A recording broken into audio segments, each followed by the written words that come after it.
I think we're live. Gotta turn that up.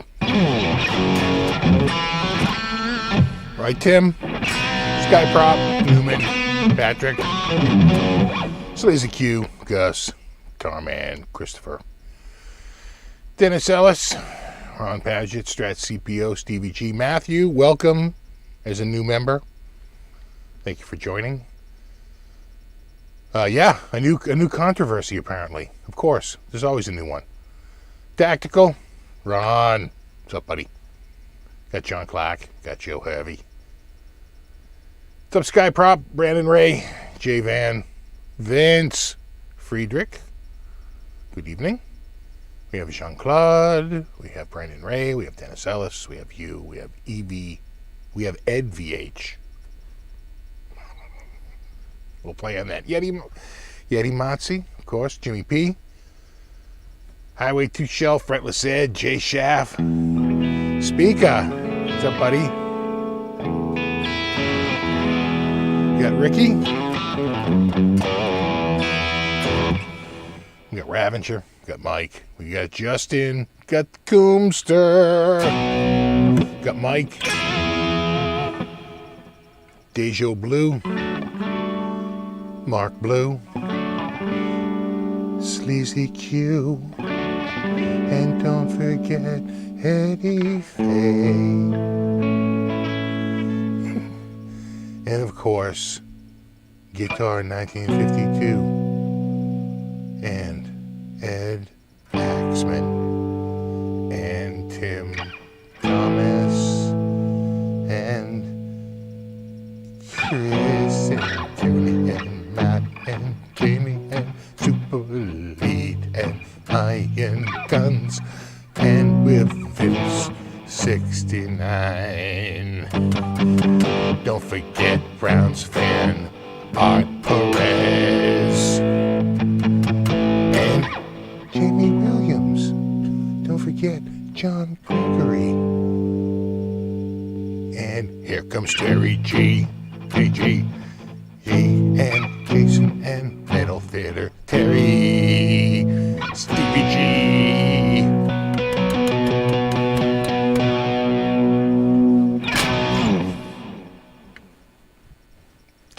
That's the level of masterpiece riffing you can expect.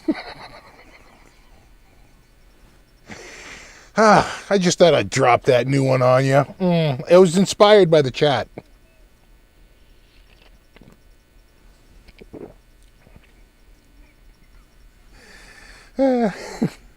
Exactly, much better than the Romper Room shout out.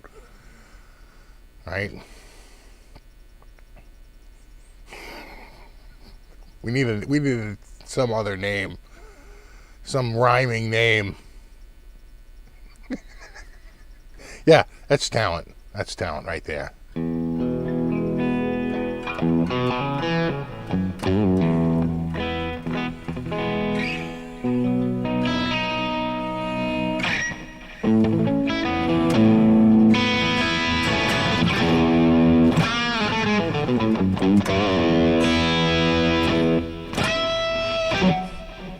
Yeah, my Bruins aren't doing too good, but my C's are doing good.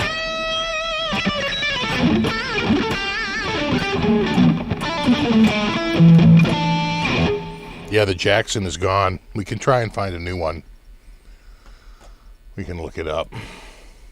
See what's up. Let me, hold on. Where's my guitar? Is that for my guitar? Oh yeah, there you go. Guitars. Electric guitars.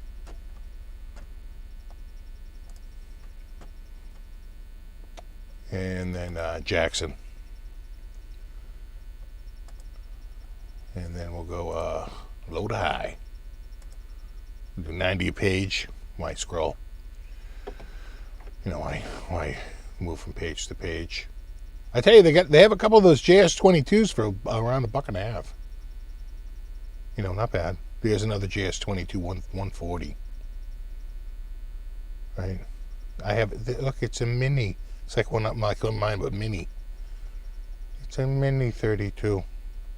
Again, 150 for the same one I have that was 199. Not bad, 160. Well, they have a few.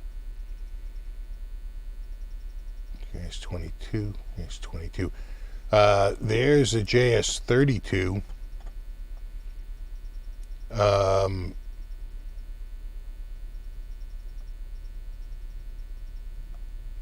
Not a bad price. You know, that's like about a $350 guitar. Got a much darker fretboard. You know, but you gotta find just the right one, you know what I'm saying? You gotta look through. No, nothing there. Let's see.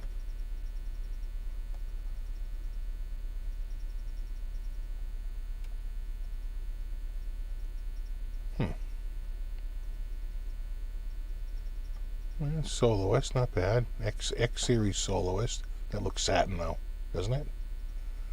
In it? Yeah, right, in it? Yeah. Oh my god, dude. Check this out. Nice. Nice color. Nice dark fretboard. Looking good. Dude, that could be the one. Right? I mean, looks like it doesn't have a mark on it.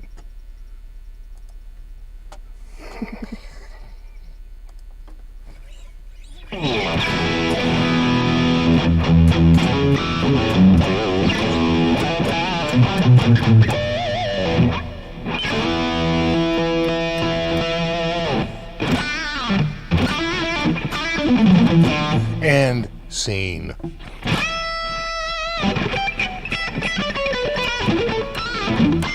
Yeah, already stalking my ex.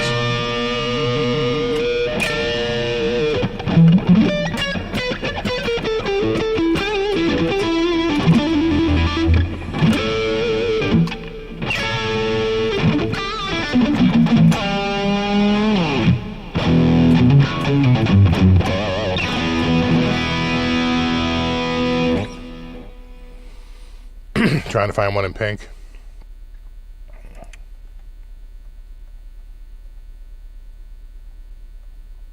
Right there.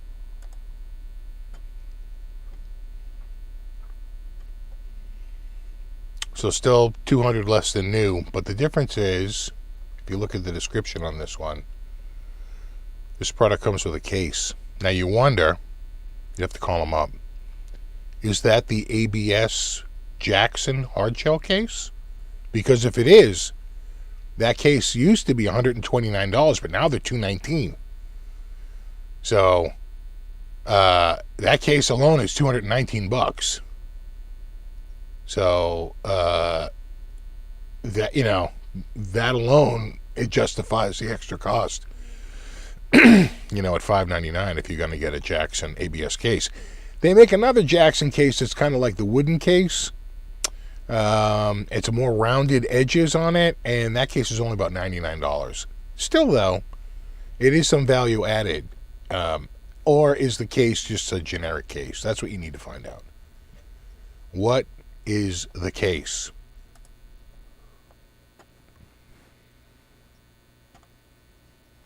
You know? It's funny, I saw one of these online, and it was a blue. And they're like, this is a super rare color. I've never seen it. And they're like, it has a little ding on the top. And underneath that ding was this color. I'm like, dude. A dude bought this guitar and regretted it and wound up spraying it a very, very tame blue color. A good looking blue too. But and did a good job. But this was the color underneath. I was laughing. A very rare blue. We're not finding too much about it. Oh, aren't you?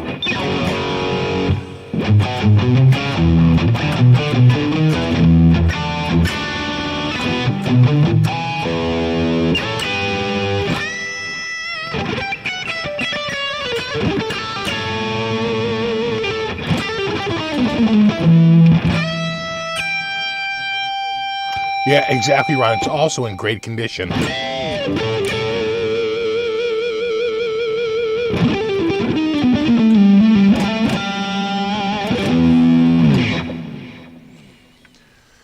So how you guys this week? Huh? Everything go okay? I got a guitar and made 2 videos, and I returned it yesterday.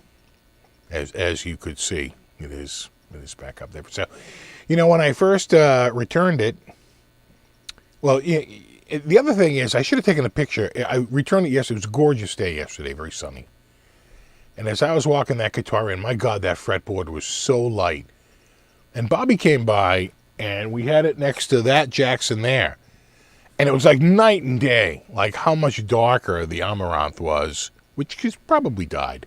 But still, it's just so much darker, that fretboard, than the so-called Rosewood one. And as I was walking it into the Guitar Center, oh my God, into that bright sun, I was like, damn, that is a really bright, that is an extraordinarily bright, fretboard. And I swear to God, it wasn't even the same photo. It's hard for me to imagine that they could get it that dark just with. I guess, though, if they're using a crappy old camera, right, they have like a 2009 Canon Power Shot or something, right? So like no dynamic range. Like a webcam in a friggin' box.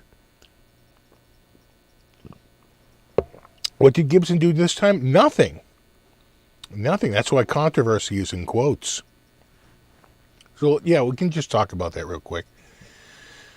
So, Rhett put a video out basically saying that, Coachella happened and no young band was playing, they were all playing Fenders.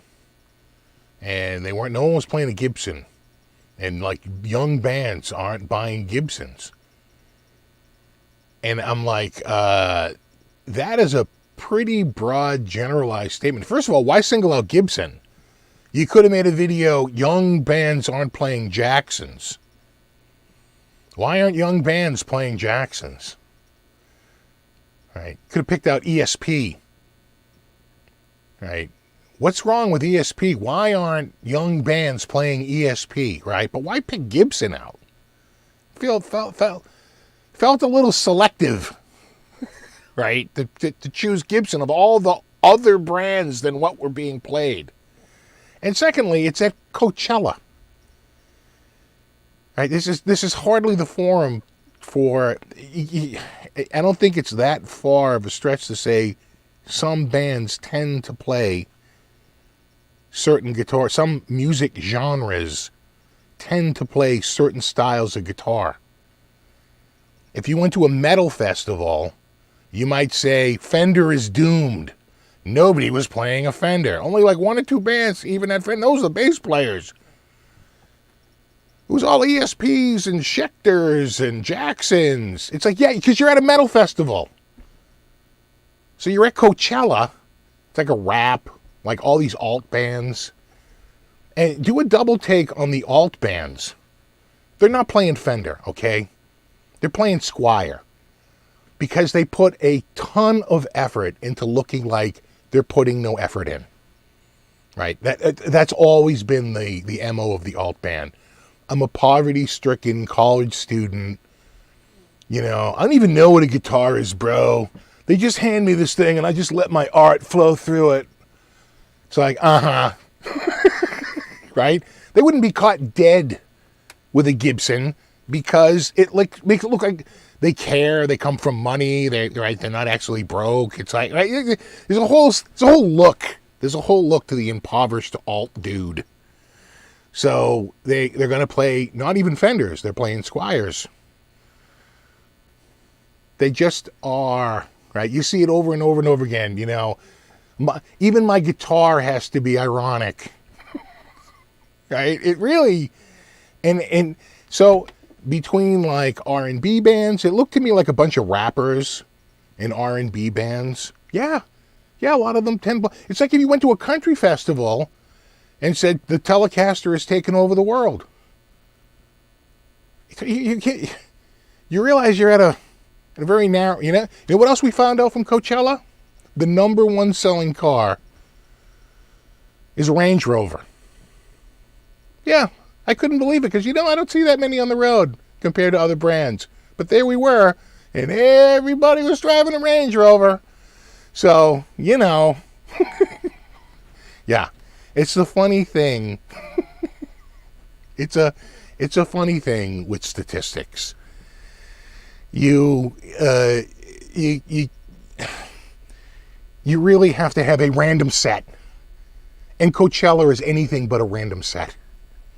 And to make some broad sweeping statement about any brand, and again, why pick Gibson? Why not pick Ibanez? You say, you know what? New young kids aren't using Ibanez. I didn't see a goddamn Ibanez all day. Yeah, no shit. You're at Coachella. Right? I mean, please. Right? I mean, come on. It's laughable. It's laughable. And what is all the comments? Wow, they're too expensive. Yeah. Well, you know what? In a very practical way, maybe young bands are kind of broke. Right? And they're buying guitars that cost them, right, under $500. Right? Until they start to see some money come in. Right? There's really no controversy. I just found it funny. It really had some legs to it. I had a few people reach out to me and say, like, you see the Red Shell video? And I watched it. And again, I just feel like to pluck any sort of inference from such a restricted data set, and again, to pick one particular brand out, they were all playing Fender. Again, it's the type of music that's being played. If it's not Fenders being played, with the funk bands, then it's Squiers being played with the alt bands. Right? There wasn't a lot of ESPs there either. But he didn't say, what's the problem? How come ESP isn't making inroads with the young dudes? Right? Were there many EVH guitars there that day? You see? Again, it just felt like, why pick Gibson out of all the other brands? It was just dominated by Fender. It happens. 1 month, it was last year or the year before, in April, we had 28 straight days of rain. 28 days of rain. Out of 30 days in April. Like the first day and the last day, we had no rain. And every other day for that entire goddamn month, we had precipitation. That's an anomaly. You can't draw an inference from that, even though that's quite a big set. That's a pretty big set.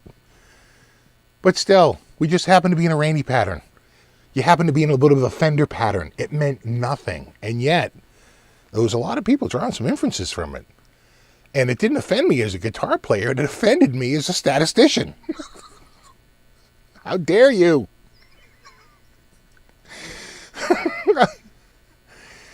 Anyway, that was my take on it. I just felt like it was, a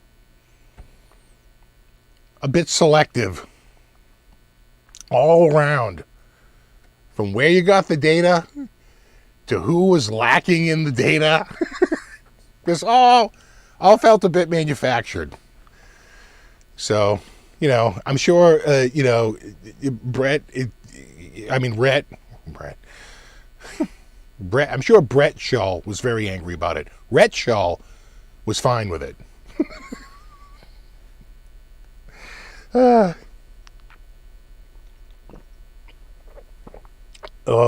So anyway. It's just, it kind of irked me. And again, it's from a stats point. Not even, and again, being selective is to the brand that wasn't being represented. You can throw that on a pile of other brands that weren't being represented. Why call out Gibson? That's all. I, for one, like Gibson. Put me down on record.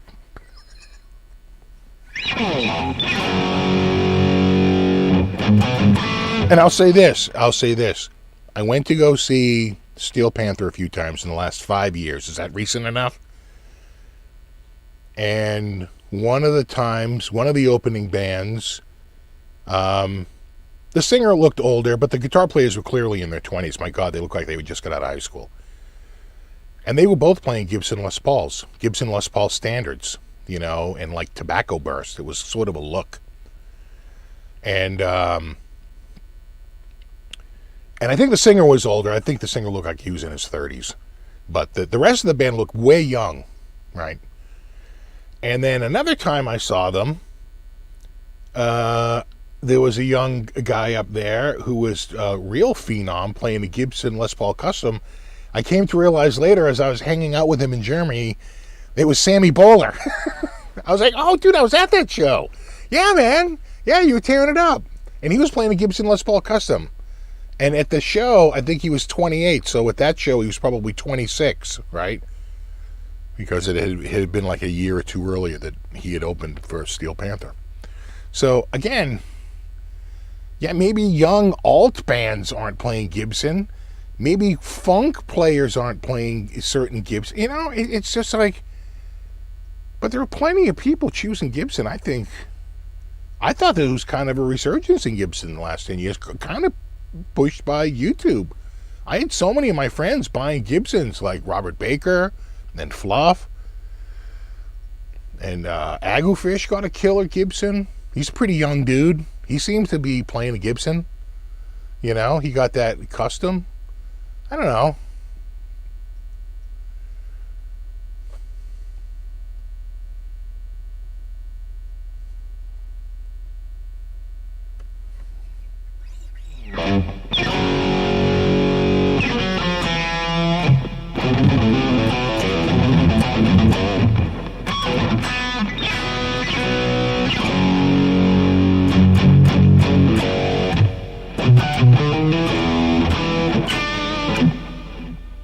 Gibson's doing great. They're back ordered everywhere. That's good for them. That means demand is outstripping supply. That's, that's a good place to be. Yeah, Rabia bought one. What did he buy? Oh my God. And what's his name? Lee Anderton. My God, he's got that Unburst. I was like, and quite frankly, Robert Baker's Gold Top. Robert Baker just turned 30. So I consider him kind of young. How young do you have to be? You gotta be 15. You gotta be 20. Is that what you gotta be? I mean, I don't know. And then you start moving the goalposts.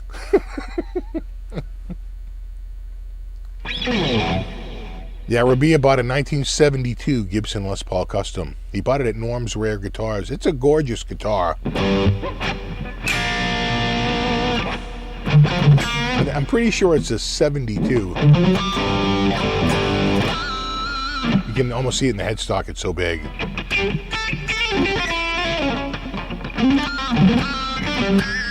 Yeah, exactly. I'm channeling my inner grandpa. In my day. Yeah, 72, right? So I'm just saying, it's like, well, I'll just be repeating myself. Rewind if you want to hear it. I'm just saying, there's plenty of examples of young dudes playing. Just because you went to Coachella and there wasn't a dude playing a Gibson, it's really meaningless. And I'm just surprised, like, how many people are, like, just buying into it. Like, yeah, that's it.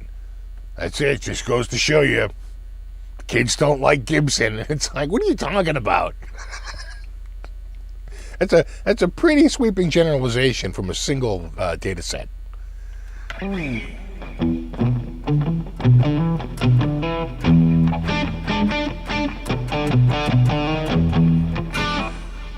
Terry says, yeah, it's a Norland area 72. That's what I remember it being. And I think it has a neck repair. I think it has a headstock repair, but the headstock repair was done very well. And, I really regret. I could have bought a headstock repaired wine red. It was like a 74 or maybe a 76. Might have been a 76 Les Paul Custom. the enormous headstock, and wine red, and just beautiful. But it had a neck break. But you swear to, you could just see the line. Whoever repaired it, it was a very clean break and clean repair. And it was short money. It was like $1,800, and I was like, oh, you know what? You should just buy this. It looked good, and I really that's one that got away, and really, really regret, because I don't think you're going to see that again. I doubt you're going to see it.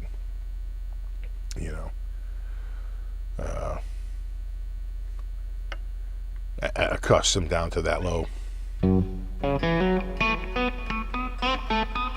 Ricky says he's jonesing for Gibson Flying V. I have a Flying V I'd like to get, but it's a very specific one. It's got to be like is it the 70s? It's the one that's white. It's got binding on the neck and dot inlay. I think it says Gibson in the headstock. I forget, or if it has it on the truss rod plate, but I could have sworn it's got a little inlay. But anyway, it's the dot inlay, rosewood fretboard. It's got binding, typical, but it's all white. What's his name plays one? Gary Moore plays one just like it in his Hendrix tribute. And you want to talk about being an influencer. I've wanted one ever since I've seen that video. I'm like, I want to play a Hendrix tune on that freaking Flying V so bad. It's so funny because my bro, Robbie, was up here, and he said the same thing. He's like, dude, him playing Angel on that friggin' V. I'm like, right? He's like, I never wanted a V so bad in my life. I'm like, I know. Gary Moore playing that V, man. It sounded friggin' awesome. Yeah, Gibson on the truss rod cover, yeah. Good to see you, Larry. Want to go to SM Strat and an SG with a vibrola. Yeah, I really regret it. There was one on there with a vibrola that I didn't buy. It turns out it was like a custom shop for short money. Norland Areas, Gibson Slack quality. Well, they just, that era, they were doing like the pancake bodies and big giant heads. Everything was big back in the 70s. Giant collars, giant hair. And it was a giant platform shoes. Giant flared out jean bottoms. And so they're big and heavy. They're kind of tanks. Those Norland area, especially the customs, are you're talking like a friggin' 12-pound guitar. No, you rock, Paul.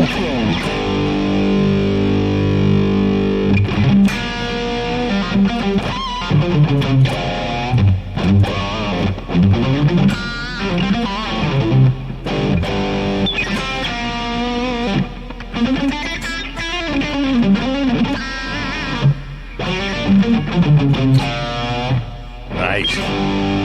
Forgot how much you like. Been playing so much Jackson lately. I forgot about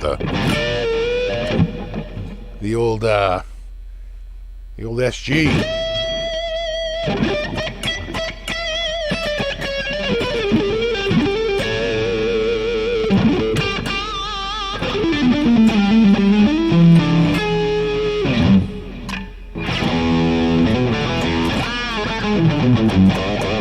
Yeah, and right, and maple necks, right? They would do like a 3-piece maple neck instead of a mahogany neck.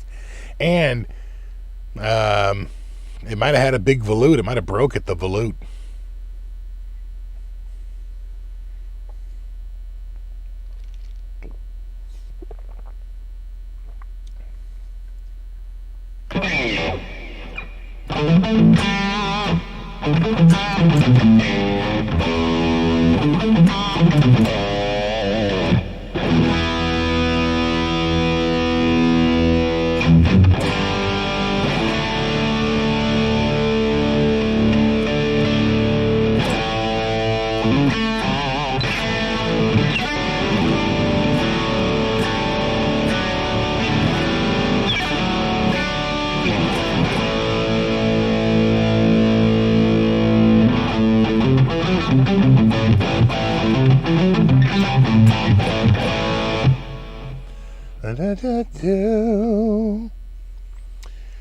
Yeah, 70s guitars get a bad rap.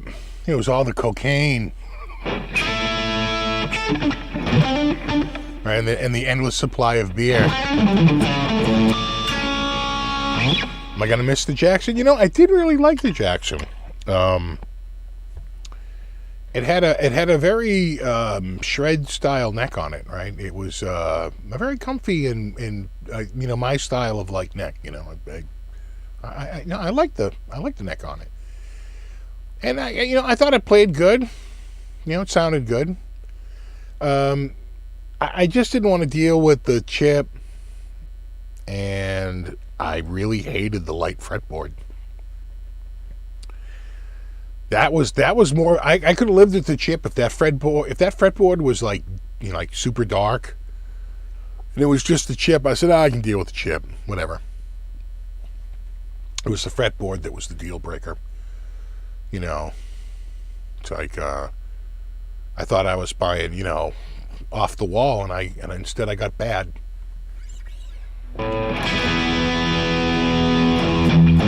Exactly. It was total disappointment factor.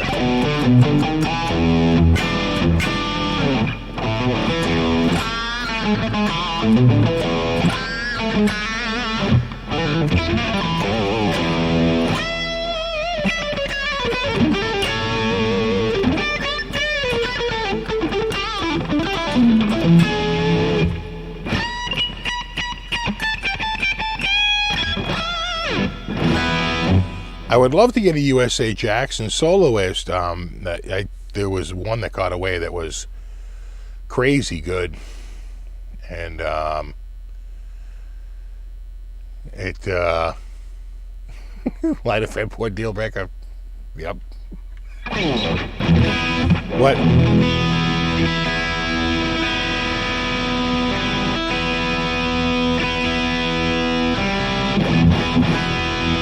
This is a 2021, and I think it might be its birthday. Is it today?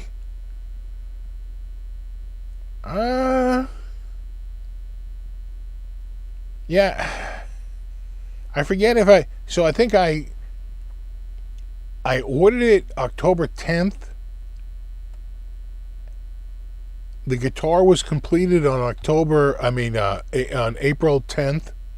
The guitar was completed on April 11th, and I want to say it was shipped from the Gibson showroom 10 days later on April 21st. And I think I got it in 2 days. That would be the 23rd. So that means it was 1 year ago today that I got this guitar. I'm pretty sure that is the timeline.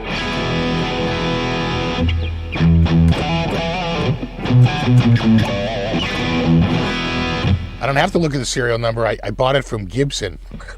They gave me a card with all the dates of manufacture. So.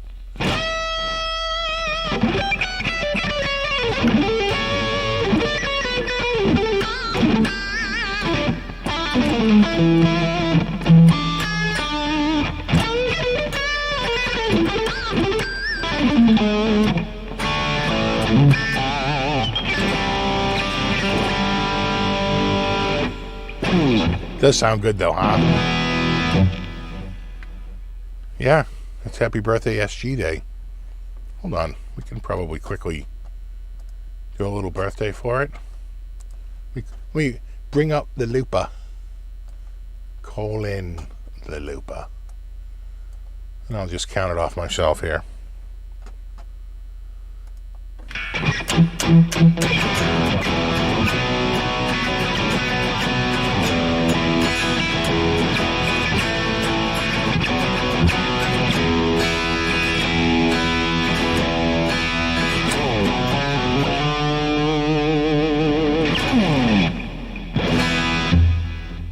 Let's hope I get this count.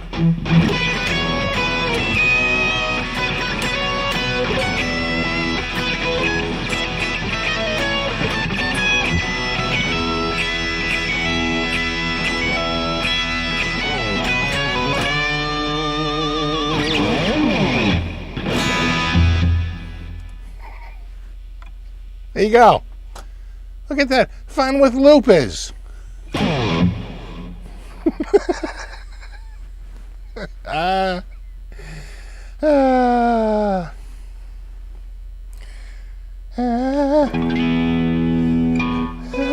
birthday to you.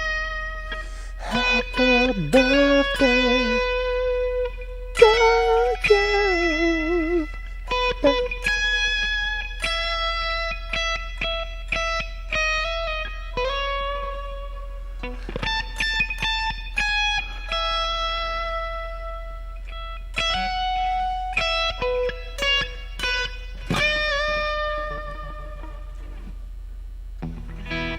Actually, finally, Happy Birthday has been released. And actually, the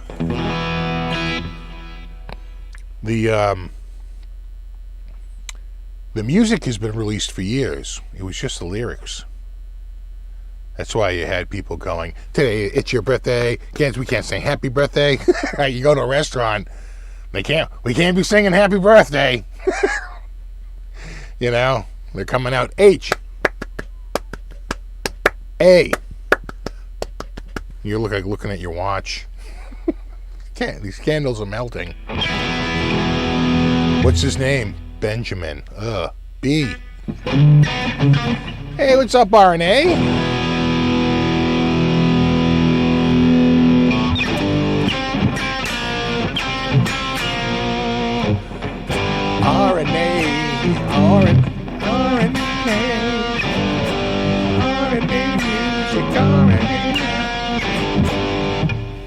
Trying to mash him up.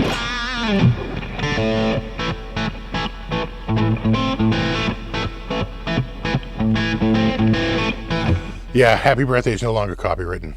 In fact, Universal Music had paid back some money because they got money from a lot of movies, most famously Hoop Dreams, because they sang the kid Happy Birthday in the documentary. I think they paid $5,000 or something like that to use the lyrics of the song to Universal Music, and Universal paid them back. I have to take the plastic off the pick guard? Okay. All right. Let's go to plastic removal cam. Okay, you ready? We doing this? We got...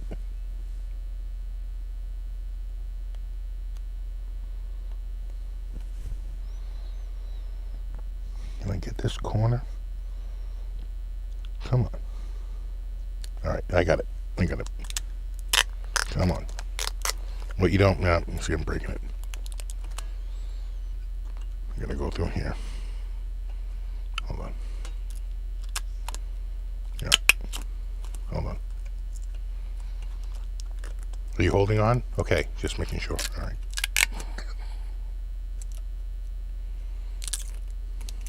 Hold.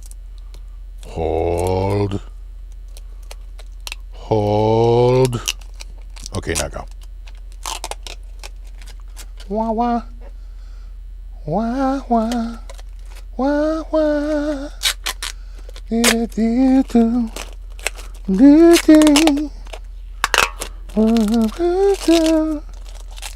This feels somehow grotesque, but sure. You got more. Hold on.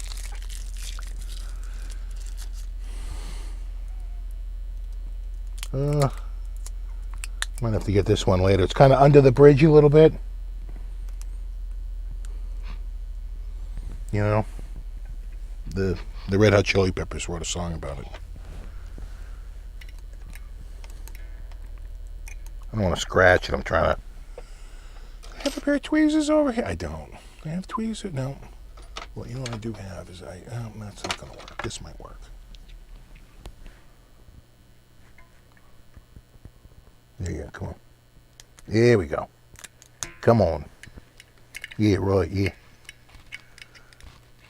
A little bit like that. A little bit like this. I don't want to do a scratch it, so I'm trying to just, grab it by the plastic to the extent that I can. What I really need is like a little set of tweezers. You see, it's mostly taken off except for this tiny patch right there. See it? Right? Almost there. Could I leave it? Sure, but I'm not going to. Hold on. We're getting there. Remember, this is what you wanted. Never forget that.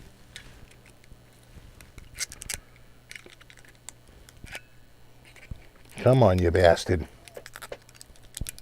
Oh, yeah. Boy, that's really... There we go. I got it. It's right there. Yeah.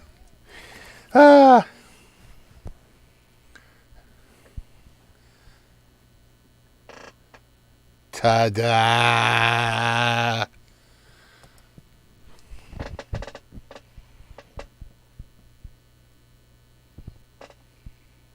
Yeah. Is it a 2022? Sure, now it is. Did you just get here? Now, somebody threw up some money here. Did I miss this? Oh yeah, that was the start. That was the start of the pick guard. There we go.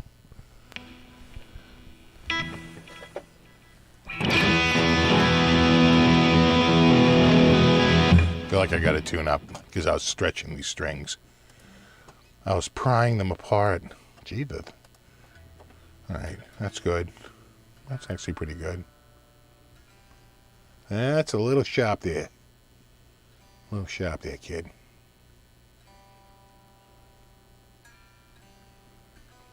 Oh, yeah.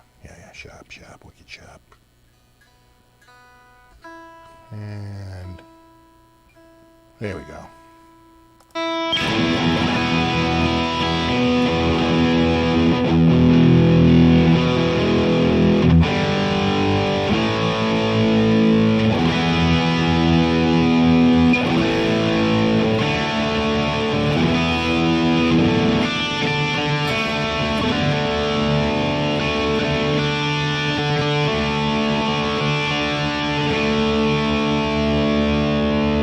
Yeah, that's in tune. Oh, we're having fun. At least I am. One of us is.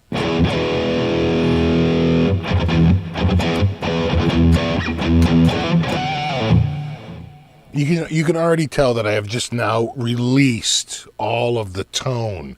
It was all held back by that. Now it's breathing.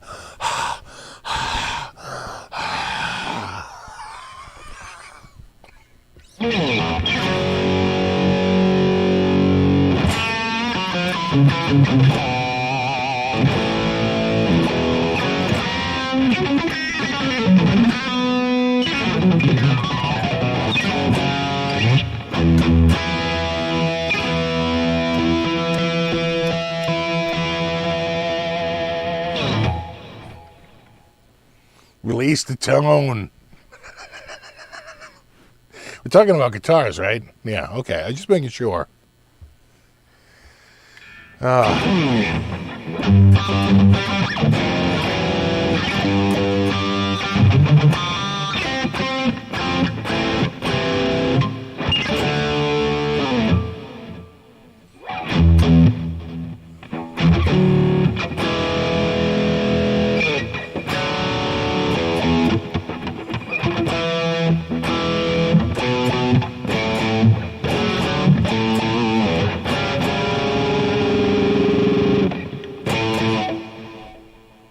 What is that?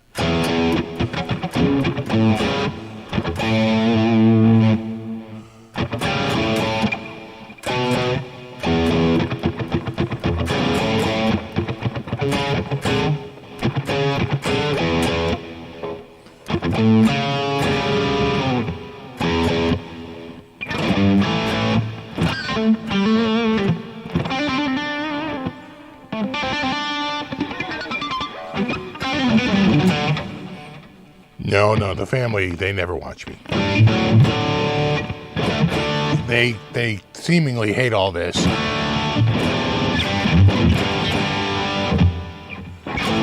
Yeah, what is that? That busted move is like, like, right.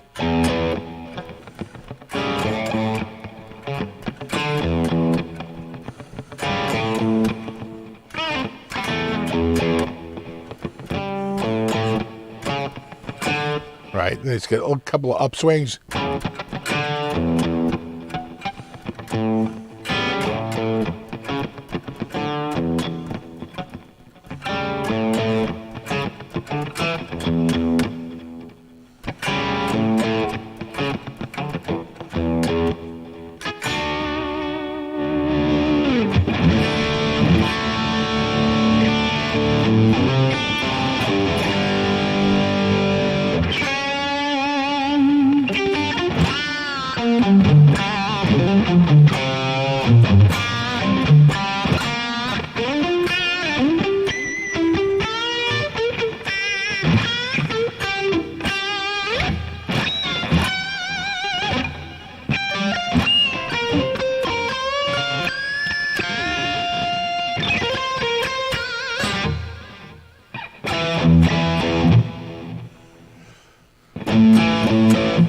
EA.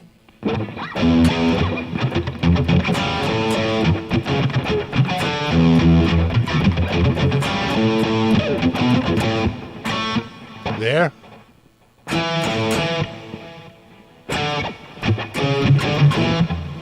I'd have to listen to it again. I heard RJ play it earlier, so it kind of stuck in my head.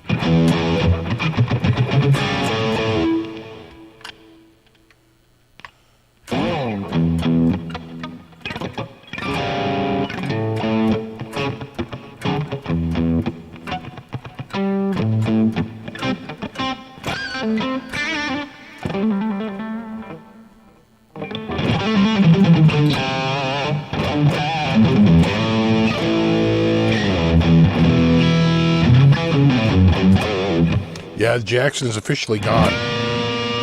The good part is they have one up there just like it.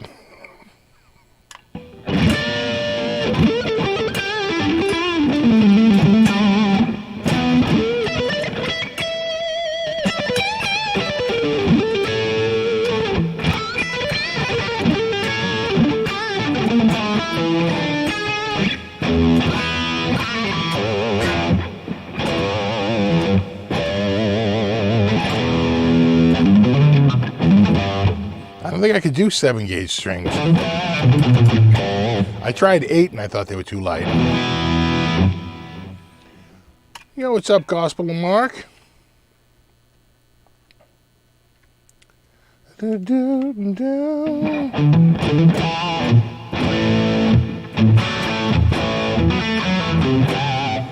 heard the kids are playing Jacksons? That's what I've heard.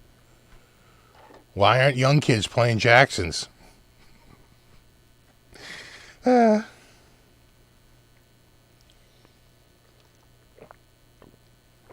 Grover's make it neck heavy? I don't know. Seems to be pretty good. I've had guitars with worse dive. It really seems to go more back than down. Right. But then again, I have a large obstacle in the way here.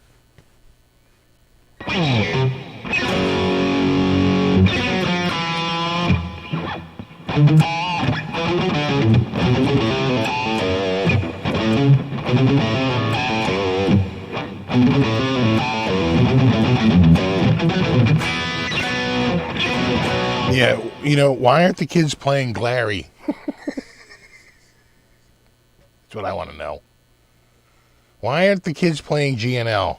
I saw a serious lack of G&L guitars up there. You know what I'm saying? It really did feel like a hit job on Gibson. I'm just saying, kind of did. A little bit.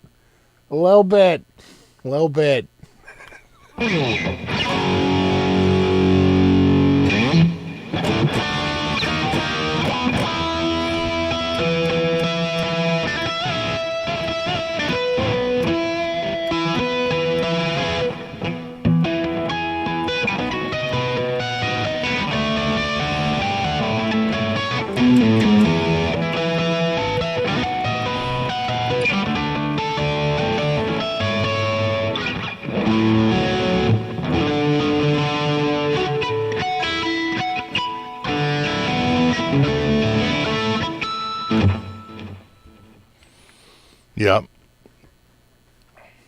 The kids aren't playing the K guitars anymore.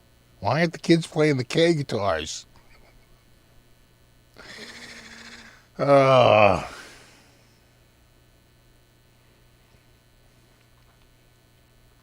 would say go to a couple of metal festivals and report back. Jesus.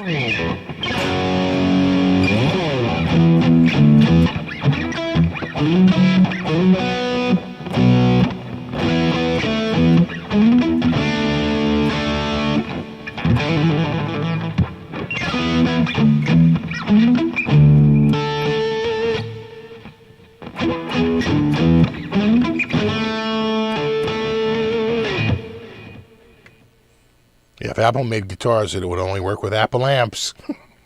You'd have to be in the Apple ecosystem.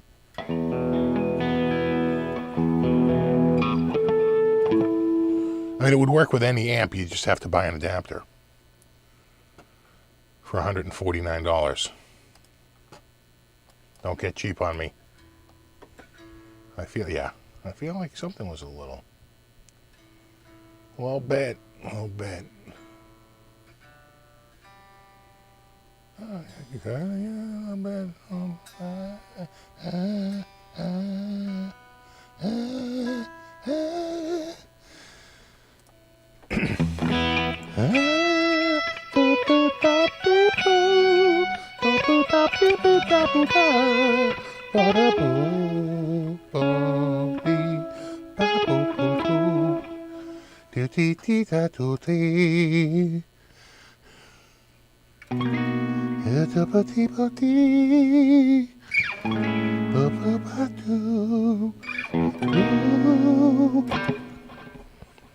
I'm like wicked jazzy now. Oh, what else? What else? Did you see on Instagram? I had a couple of shots, and Facebook too, I think. I got a light box. Now, I've had a little turntable, a little products turntable. I've had that for a couple of years. I was going to use it with pedals, but I just don't use it all that. I don't do pedal videos all that often, really, at all. I used it when I did the, I think some of the Mini, right? The Positive Grid Spark Mini. I used it in that, but I never really used it. It's a pretty good size little turntable, little carousel, little product. So I got a light box, and I was trying that out, and, there's only so many things that fit in there. I tried the picks, and at first it was a little handheld, a little shaky, but I got it down. I found a little mount. It's going to be so low. I got to admit, I thought it came out pretty good. I thought they were looking pretty good. Kind of pro, little bit. So I get some pics on the way from him. He recently sent me some. They just got here this week. Do I even have any of them over here? I don't. I think they're all over there at the light box. I was shooting some video, but I'll throw them in a video. I'll show them to you at some point. But some glow stuff and some new materials. And it was kind of a weird thing. I placed an order, and I suddenly got a message telling me my order had shipped. And I was like, that can't be right. I literally just placed it. But what had happened is that he had sent me a couple of pics, because I support his business, and I'm always talking him up, and so he's like, here's a couple of my latest materials, and then he goes, oh my God, you just placed an order. And I was like, I did, and I just ordered another, I think 7 pics, and then one of the pics I had ordered was one of the pics he had sent me. So he just substituted in the order. I said, just pick whatever you want to send, and he's going to send it. So it should be one of his latest materials. Kind of looks cool. Again, I just love him for the artwork of them. So, but I thought I thought it looked good. I thought the little turntable looked good. I'll probably use it in the video rather than just trying to sit here and play with them and hold them up to a camera. I'll just run them on the turntable and just talk them up with a little background music, like make them look kind of pro. I love that new little turntable. I love the new little light box. I think it looks cool. I have to try something bigger though. You know, it's one thing to do it with the picks, and quite frankly, the only way I can shoot it is with my phone, right? Like these other cameras, they're too big, and they don't focus close enough. I mean, I suppose I could set it up it's just a big pain in the ass. I shoot it with my phone, and it gets pretty good video. I think it looks good.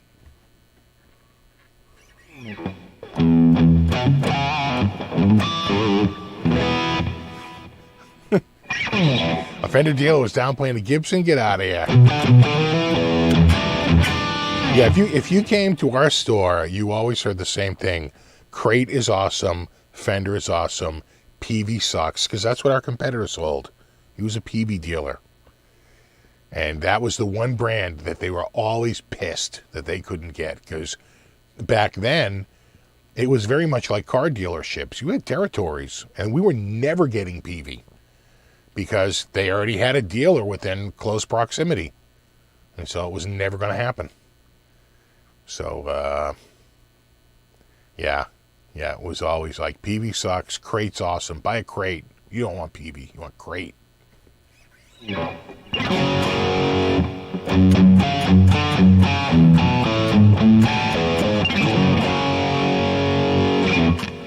Actually, what I'd like to do is I got to get some friends over here. I have to do I got to do a big pick challenge, right? I got to get people to come over here, and we'll start them off with something tame like a 3mm, and we'll work our way up to I don't want to give away too much, but I do have a 26mm thick pick on the way. Not gonna lie, it's a pretty thick pick.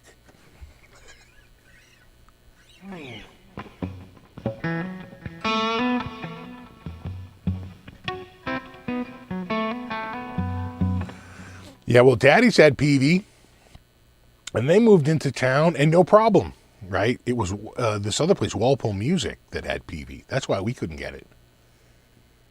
But then Daddy's came into town, and I'm sure Walpole Music was like, why do I have a competitor? But they weren't going to do anything with Daddy's, because Daddy's bought a lot more gear than Walpole Music. So Walpole Music, but what we couldn't do is get an account started with them. But we were a Fender dealer, we were a Gibson dealer. In fact, we used to catch them bootlegging Fenders. We'd send George Blodgett up there, who was like the Fender rep. Where'd you get that Fender, sir?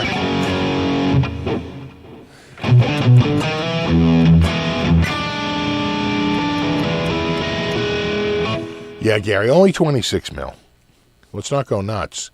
Oh, see, Gary knows what Gary knows, because just judging by the sheer amount of pics that Gary sent me, that you seem to be a pretty big fan of his work.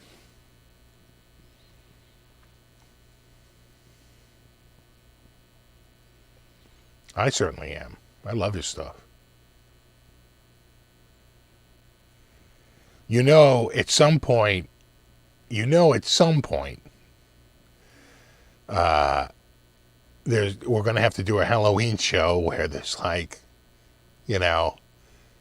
there's like a crisis. And does anybody have a wheel chalk? Reach into my pocket. You did miss it, Michael.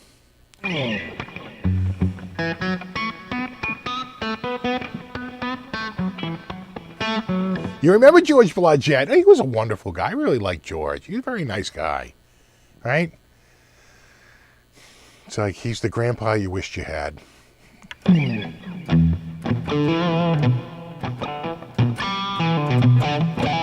Yeah, and you missed, we peeled the plastic off of the SG. It's now naked. It's an SGN. Or SNG, solid naked guitar. You know what? I like it without the pickguard. I think it looks good. Let's go with pickguard cam. Oh yeah, look at that. Nice. Nice. Yeah.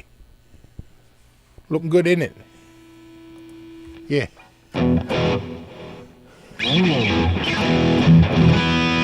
There's a Gibson controversy? Not really. I've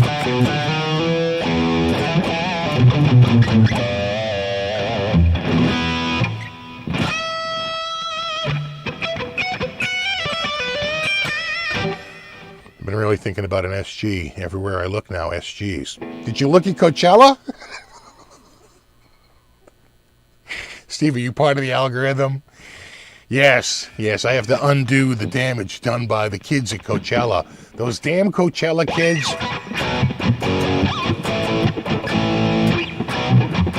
I'll attract them with what I know to be a song for the kids.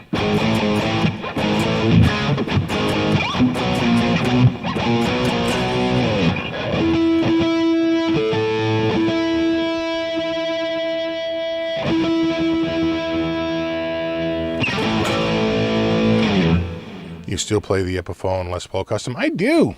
In fact, I was playing that recently. I probably was showing it to a friend too. I always break this out. You know what I break this out as? This and quite frankly the ear guitars and even the Jackson, just to show friends who are like my age just how far manufacturing has come. Just a massive, massive improvement in manufacturing. And as I was saying to Bobby, not this one, the blue one that's over here, I pulled it off the wall and handed it to him. I said, can you imagine walking in to Norfolk County Music in 1988 and buying this guitar for $86? Because that's what it goes. People are, pissing and moaning about inflation. You know how much a guitar cost in 1988? The cheapest guitar was like $199. Okay, that guitar's $199. It's like the purchasing power is way up. I don't even want to know what that would have been in 1982. But if you go by like 88, which is about right for like a Jackson like that, right, compared to like the other Jacksons. Those guitars that sold back then, they were selling like $399, $499, $599. Guitars that are like what, $1,500, $1,800, $2,000 in today's money? I mean, seriously. The price of the guitar hasn't changed all that much, but, wages and the relative cost compared to other things has gone way down.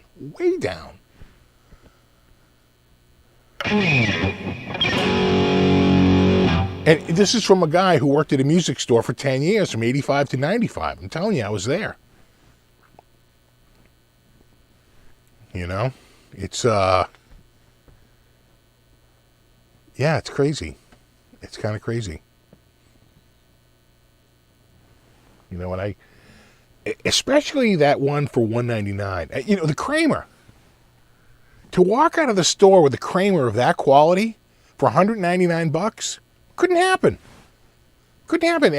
Even back then, a guitar like that would have been like $299. They couldn't get it to the store for $199. They couldn't do it. It was really like $299. And in today's money, that's like friggin', $900. It's crazy, right? Or at the very least, it's $650 or $700. Like I said, I've done the inflation calculator on the Jackson. It's $86 in 1988. It was probably more like $66 in the early 80s. That's insane.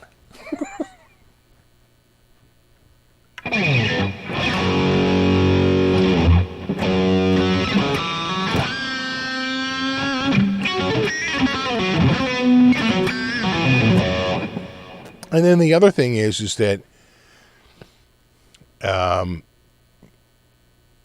to a much far lesser degree than what it used to be is trying out a guitar, because manufacturing has become so consistent with the use of CNC machines and laser CNCs that are so friggin' accurate that they churn out such a consistent cut over and over and over again, right? It's like not only is it cheaper, but the quality is way better. Again, Bobby was just over here because yesterday, Friday, he came by he dropped this off for me. He gave me he said for the purple Jackson, he got me a set of strap locks, right? And it's is it open chord music? Yeah, something like that, right? Yeah, a little purple to match the purple. And I told him, I said, well, listen, I was at the doctor's, and he said, well, I'll just leave it on the porch. And then I said, oh, I got it, thank you. And hey, I don't know if you're still in the area, but I'm going to drop this off at Guitar Center. You know, if you want to check it out, you better come by now. He's like, I'm on my way. So he came by to check out the Kramer that I returned, the Jackson that I returned. And we were talking about it, and I handed him this Jackson, and I'm like, and the Kramer. I'm like, can you imagine walking in the store and having to choose between one of these two guitars, and each one was like $85.99? He's like, yeah. He goes, he goes, each one of these guitars would have been like $249, $299. I'm like, oh, absolutely. Back then.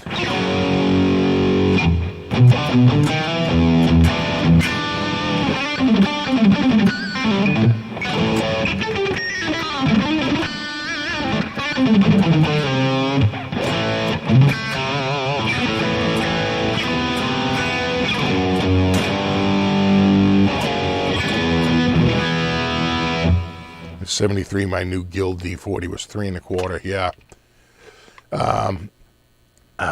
I sold one of the guys I worked with at the music store a Guild D40 back in the early 90s. And a pic came up from when Paul Gilbert visited, and he was in the pic. You know how your Facebook feed comes up? Like 11 years ago, you posted this on Facebook. And I was like, oh, you know what? I wonder if that dude is on Facebook. And so I looked him up, and he was. And I messaged him the photo. And I was like, check it out, dude. And he's like, I still have that D40. I'm like, really? He's like, I still have it. I'm like, wow. So he sent me a photo of it. And I was like, wow.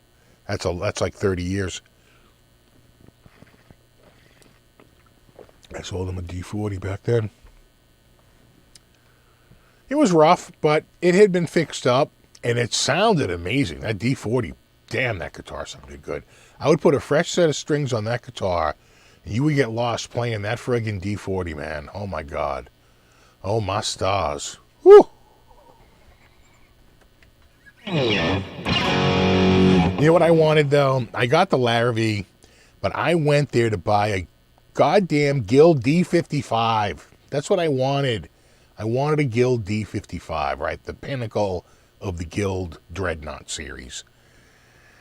And they just didn't have them. And then they wound up getting a whole bunch of Guilds. They got a whole bunch of Guild D55s at the store, and they were practically given them, instead of being like $24, $25.99, they were like $17.99, and they cleared them all out in like a week. I was like, oh my God. I was so bummed I missed out on that. But yeah, I was a big fan of that's what I really wanted. And I wound up getting the Larrabee, which is a great guitar, don't get me wrong, but it never quite scratched the itch I had for that D55. I should still look for one, but I'm sure they're way up in price now.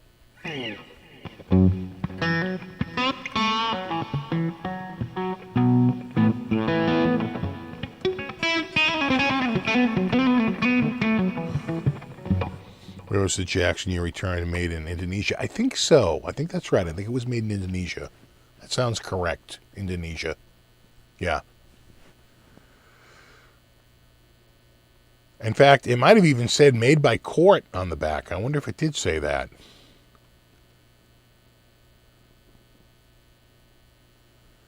Did Joe Perry have a Guild? He might have. I was trying to think of who played a D55. Sheryl Crow, maybe? No, I think she was Gibson. I'm trying to think who played a big D55. It's not a jumbo. It's a dreadnought. I don't know, but they're just gorgeous.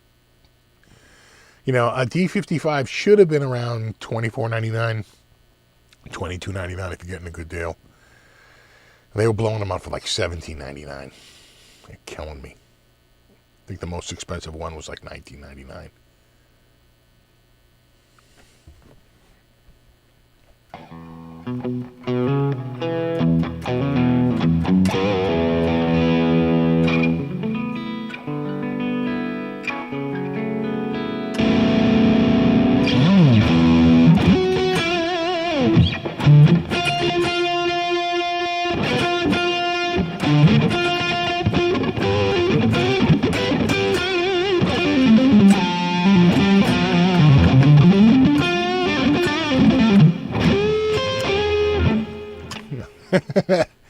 Heading out for a smoke break.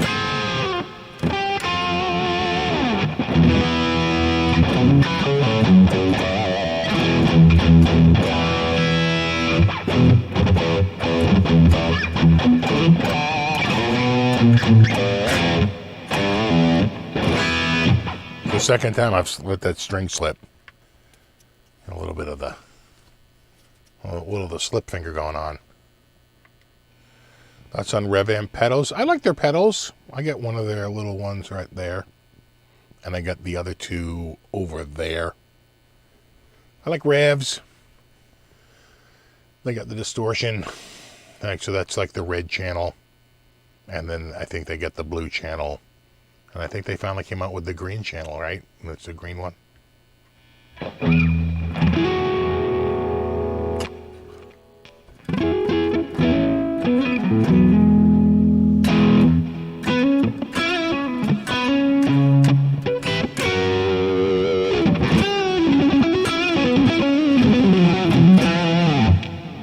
That's a good question. How many of those picks do I have now? I want to say 25 because I think I had 22 and I just got 3. I got a bunch right here. Ugh. None of the new ones though. I got one like this, but it's his new helicopter material, with the acrylic that they use in aviation for the windshields. You know, this is the regular. The other one is tinted because it's used for windshields. But that's a 15 millimeter. Like I said, I have one coming that's a 26 millimeter. What else do we have here? We got a few different types. Yeah,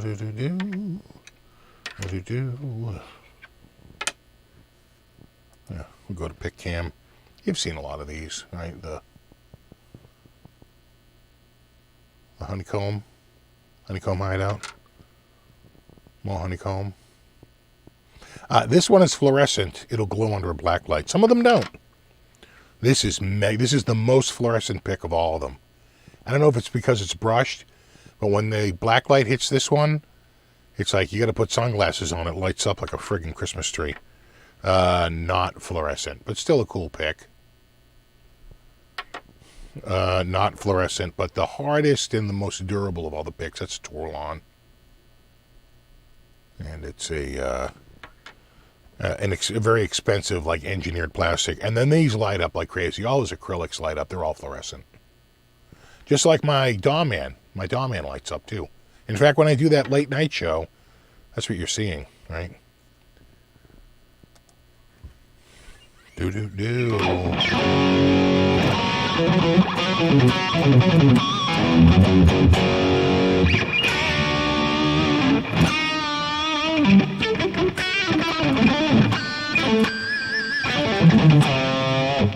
much money have I spent on it? I think see, that's a good question. I have a lot more money in picks than I've spent, though, because Gary Davlin gave me a dozen picks. But I think I spent like €600, €500, something like that. Definitely €500. You know, But, they've given me a bunch, and it's like, he gives me picks on occasion, but you can't just sit there and expect, people to give you free picks. I mean, this stuff's expensive. So I just feel like, you're supporting a guy who's pretty much a solo practitioner. He's a one-man operation.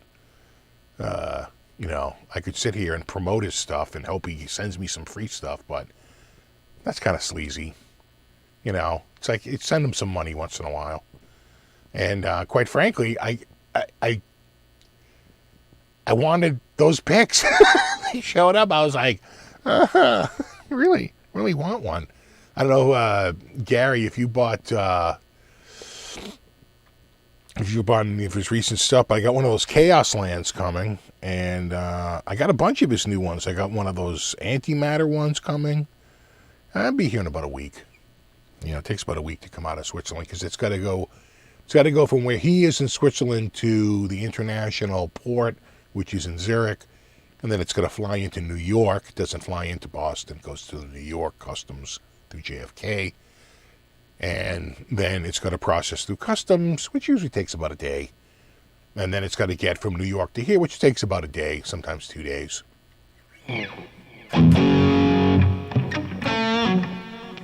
Which one is my favorite? I believe it or not, I really love this drop one right here. This is one of my favorite. This one here, and I think some of them, and you know what? And again, Gary Davlin is the one that really sort of got me. I had tried an Ergo like that, but it's a kind of a thin one. It was like, okay, all right, well, not my favorite. But then I tried this Ergo, and it's much thicker. Oh, I like it much better. Really like that one. I could even see myself getting one of these in every color, But I kind of like this one. I kind of like it's small.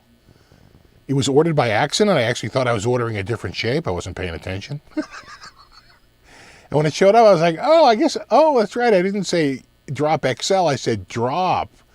Oh, right. That's good. Oh, we got have a kitty.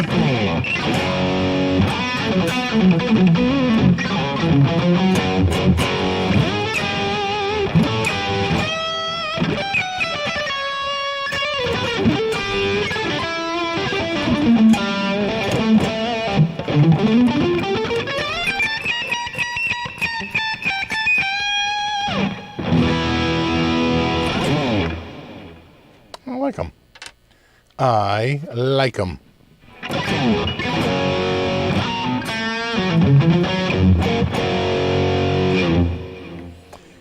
It's funny. I used to play these. Let me show it.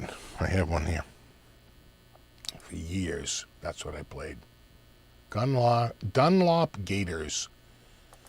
And so I've been playing the acrylics now for about 5 years. And I was like,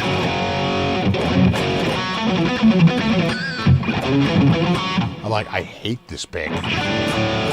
Too much drag. It's moving around in my hand a little too much.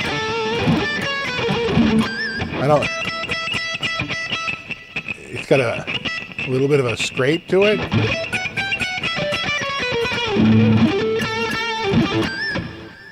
I'm just so used to,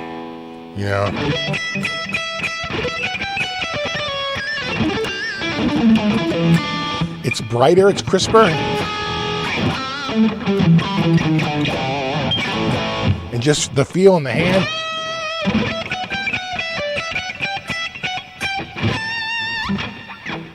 There's absolutely no bend at all.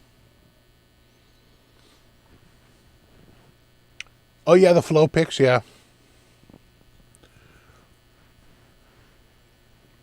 You like the blue Tortex? I used to do the Delrins, I think. Right, that's the glossy turtle, but I had trouble holding them. They were too slippery. And then I tried the one, I think the Tortex, right? That's the matte finish one. Gotta remember that's like a nylon material from like DuPont or something, or 3M. You're like, oh.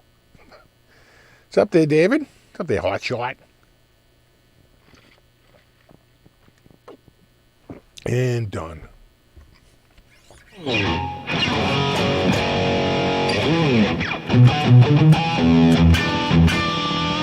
Yeah, I don't like Tortex either. They don't have enough attack for me. Speaking of attack, I'm getting attacked by a little kitty. Oh. What are you doing, little kitty? What?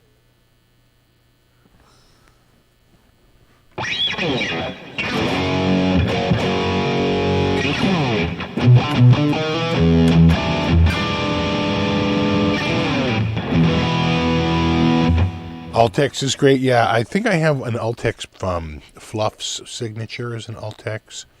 What I'd like to try is some of his advanced plastics. He makes one from, I think it's called Ultim, which is the material they used in the visor for like the moon landing, right? It's like this like super heavy duty polycarbonate with it's got like a UV shield in it. So it's a tinted, right? It looks way cool. And these are commercially available materials. I think the ones I kind of like from them even more, I'm going to call this side up here, is the ones that are a little wacky. And it's because they're, again, more art than science. So let me just call up his right there. So like this is a way more science pick than an art pick, right? It uses like that's the Torlon. But this is more art than science, right? I'm not, look at this. Look at that. There's one of those. I got one of these on the way. I got one of these on the way. I got one of these on the way. I got one of these on the way. I got one of these on the way. One of these is here in the other room. What else? Did I pass over? Did I miss? No. I got one of these. This is the one I shot for that. It goes to show you how clear it is. If you look at that video that I put up on Facebook or Instagram of this pic spinning around, at one point when it goes face on, it practically disappears. It's so friggin' clear. Anything else? No, I think that's it.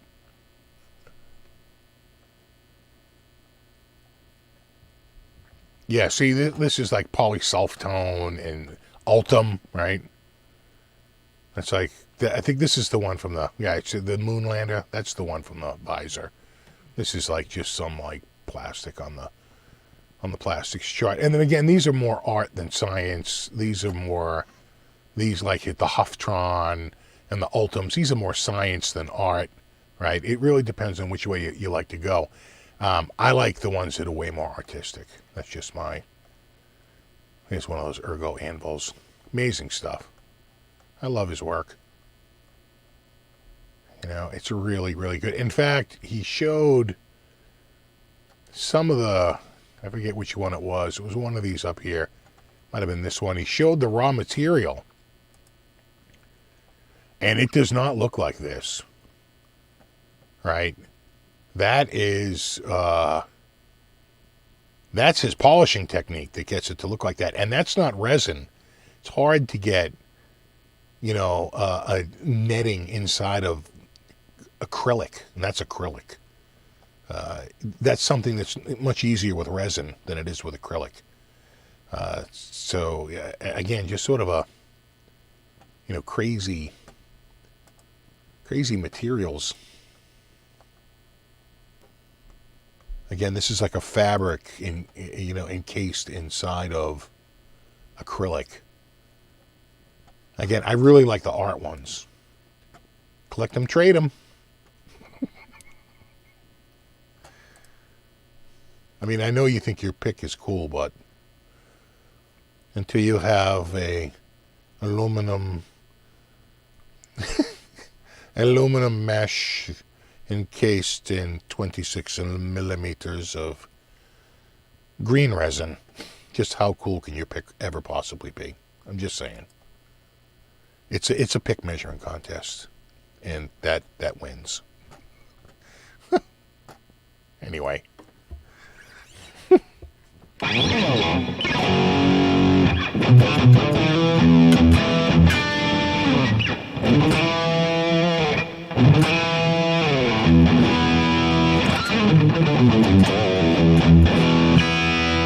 Can the logo sticker be removed? Yeah, and in fact, I do remove them on a few of them because the material is much like on the Torlon. I took it off because the sticker made it a little too slippery.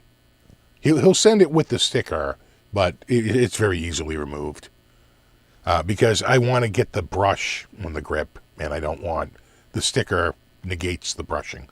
So, but other ones like this one here, the sticker, it doesn't make a difference. The pick is so friggin' grippy that I can leave the sticker on it, and it doesn't really seem to make a difference. And then this brushed one didn't. I think if it had the sticker, I took it off again because I think the brushed is better when you take the branding sticker off. But once you have the pick, it's whatever you want to do with it. Again, the acrylics, there's the branding sticker on it. You don't know that's much. It really just depends on this one. I took the branding sticker off of it, right? This the one made from Mercata, because I just felt like it was much easier to grip once the sticker was off. Much easier. So, just whatever you want to do. It's up to you. I took the sticker off of this one. I left the sticker on that one. The acrylics one, I tend to leave the stickers on. I left the sticker on this one. Didn't seem to be a problem, right? Oh, thanks, Vinny P. Thank you, buddy. Again, I left it on this one. This one, I could almost see the sticker coming off. It depends. This is a brushed one. I took the sticker off because I think it's easy to use when they're brushed with the sticker off. So, leave the sticker on. I'll tell you this much. I can give you this advice. If you get one, put the sticker on the bottom. Right? Blank side up, sticker side down. Sticker on your forefinger and your thumb on the back side. That is much better than the reverse.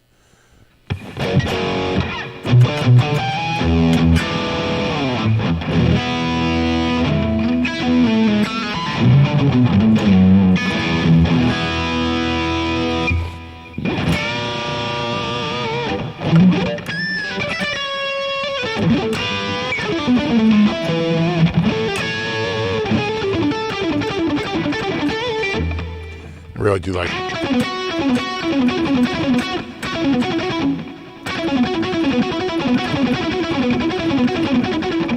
That's always a hard one. What with the picking and all.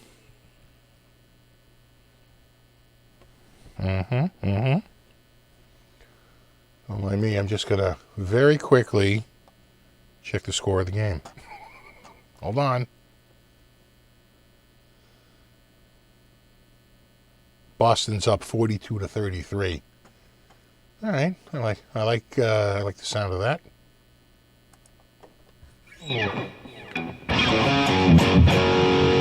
Ever plan to try the Hufschmidt guitars? No plans, no. But they do look cool, don't they?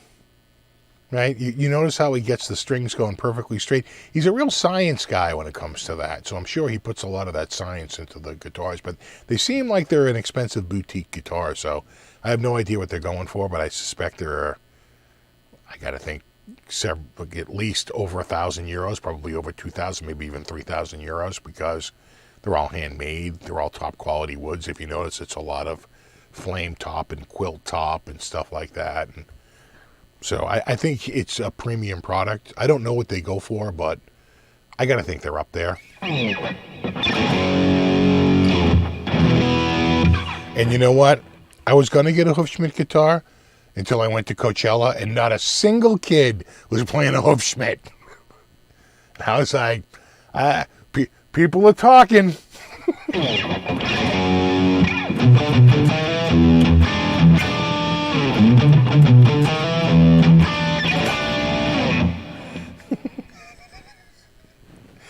He really pays a lot of attention to details. Gary, so I know you like the picks. Have you ever purchased a guitar from him?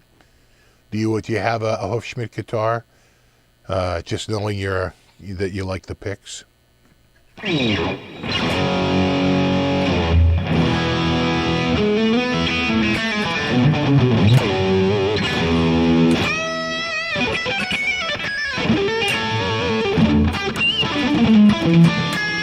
No guitar for you, yeah. I wonder what they go for. You have any idea what they go for, Gary? I've never seen a pricing list. But like I say, they look premium. They look like super premium. So I'm going to think that they're an expensive, handmade, handcrafted, one-off boutique guitar that's made to order. And that's never cheap. That's not a production line instrument. I got to think it's expensive. What's up, Pete?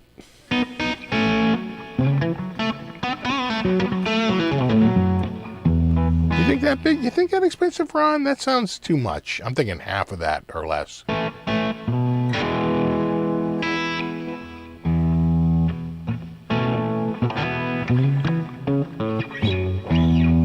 Yeah, that's true, Dennis. When they're done by hand, it's and he literally cuts that wood out by hand on a bandsaw. If you ever go to you ever see some of his footage of like when he does the guitar building stuff, and he makes the nut out of like Torlon, which that alone is super expensive. He does he uses the same glow pick material, right? So he can merge the two worlds. So he gets these acrylics that he uses to make the picks, and then he can make crazy inlays with the same material, and they look really cool, So kind of like a way to leverage the pick business, and work its way into the guitar business,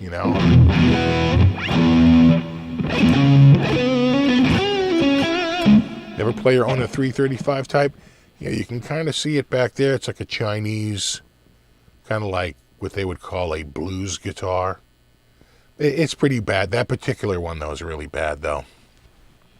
I'm just waiting for the body to crack open because it's so dry.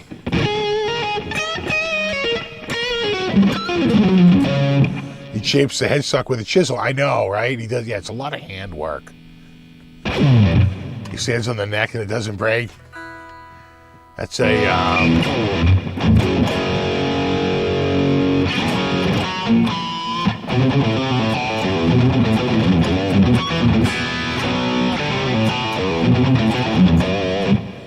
it does sound good, though.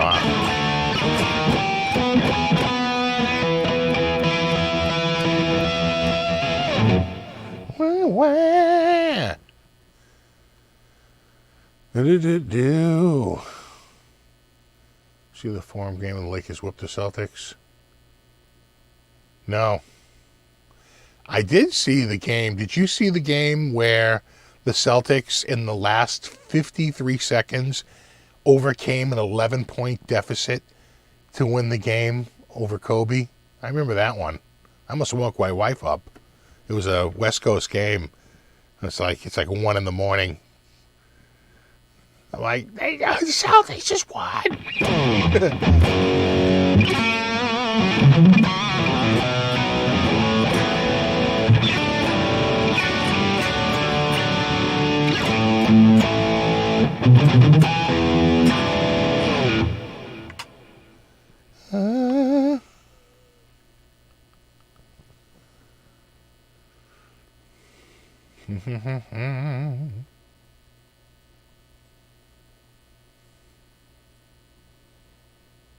Tim says, looking at the guitars, the inlays are amazing. Yeah. See, again, a merger of the two worlds.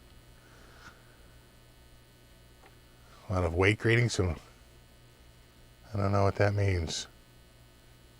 Oh, thanks, James.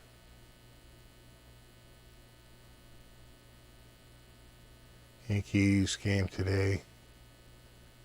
Fans versus players. Oh, I didn't see it. Did the Bruins win today? I didn't even see that either. It was such a nice day out today. I spent almost all of it outside in the yard, cleaning up and going to the freaking dump, and I mowed the lawn, and it was like one thing after another. It was a day to do it. We got it done. Love the smooth, woody sounds of a 335.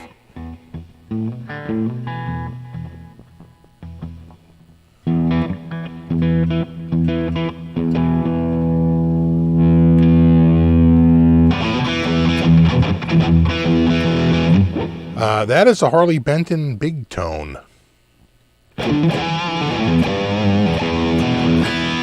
Bruins won 3-1. Okay.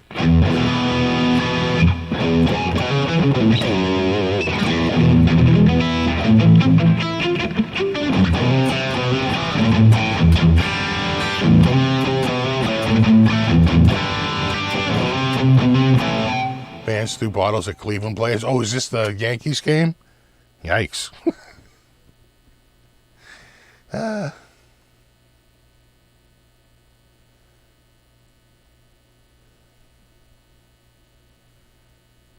He's played Cleveland Guardians. All right. That's right, the Guardians. That's gonna take me a little bit. Give me at least until like 2030, 2033. What controversy did you miss? Really none. Basically, every YouTuber, I'm sure you got one, right? Every YouTuber got free SGs. You got yours, right? Anyway, look.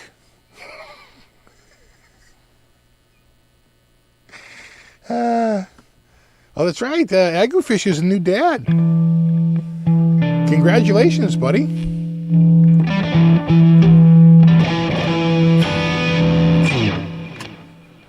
You know? What? You didn't get a free SG? We all got free SGs. Everybody. No? Dude. No, the controversy was, Rhett Schill put a video out basically saying that, he didn't see a lot of Gibsons at friggin' Coachella. And so therefore, young people aren't playing Gibson and and it really just sort of smacked of like Gibson is doomed.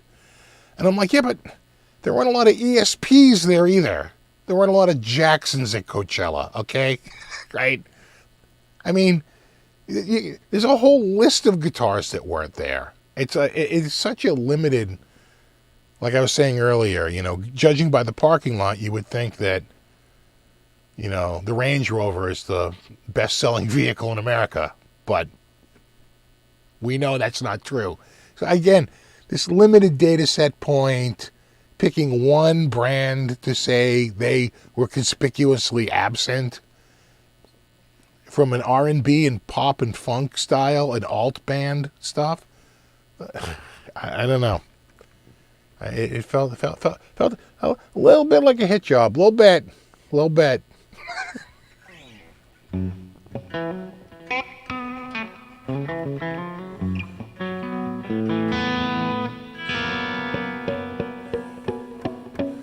Agufish, if you're still here, are you going to NAMM? Because I think I'm out. I think I'm out. I don't think I'm going to go. In fact, I'm starting to get some brands telling me, you're definitely going to NAMM, right? You're definitely stopping by the booth, right? And I'm like, sure.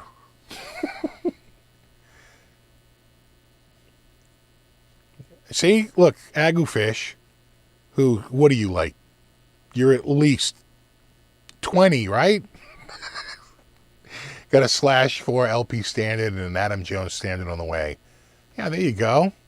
He's young. He was born in what were you born, 2009? I'm terrible at math.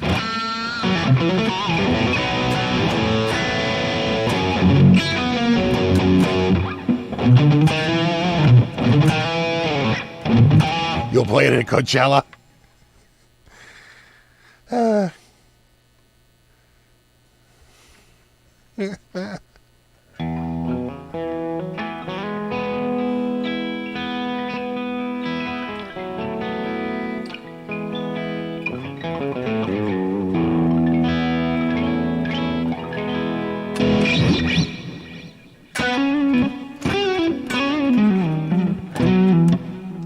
So yeah, you got you have new baby life. That's always a good time. You'll remember this time because every moment, you just remember a lot from that period. I remember a lot when my daughter was born. I remember driving home from the hospital before the wife came home with the kids, and just sort of thinking to myself in the car driving home, like, this is it, dude. This is like your last sort of drive without the kids. I mean. And then when you're going downstairs and you're like, it's weird that they just let you leave the hospital with you. You're just letting us walk out with this baby right now. And they're like, yeah, go, get out of here. It's like, it does feel a little weird. It does feel a little weird. Okay, all right. Yeah, not going to NAM on diaper duty for the next year. Yeah, absolutely, dude. You know what? I'm seeing more and more people not go. That I think it's going to be, Summer NAM 2021 all over again. Right? An 80% empty hall. And a lot of people looking at each other going, I knew I shouldn't have gone. So. Yeah.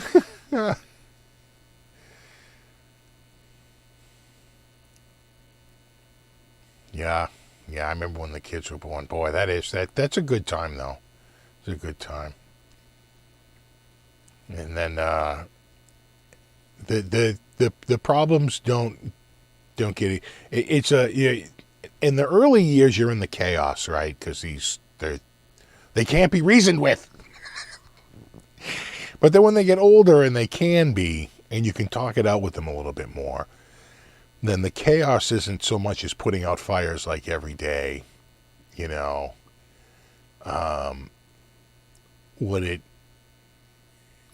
what happens is the problems get more complicated, more complex, and that is harder.